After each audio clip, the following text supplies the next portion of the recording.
Pakistan stock exchange में कारोबारी हफ्ते के आखिरी रोज़ जुमे को मार्केट में तेज़ी का रुझान देखा जा रहा है। PSX 100 इंडेक्स 426 पॉइंट्स के इजाफे के साथ 48,716 पॉइंट्स की सतह पर ट्रेड कर रहा है।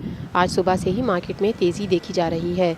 सुबह से अब तक मजमूई तौर पर 308 कंपनियों के हिस्सेस के भाव का कारोबार हुआ, जिसमें से 215 कंपनियों के हिस्सेस के भाव में इजाफा, 81 कंपनियों के हिस्सेस के भाव में कमी, जबकि 12 कंपनियों के हिस्सेस के भाव में कोई रद्दोबदल वाक़या नहीं हुआ। मार्केट माहिरीन का कहना है मार्केट में उतार चढ़ाव का सिलसिला आइंदा भी जारी रहेगा।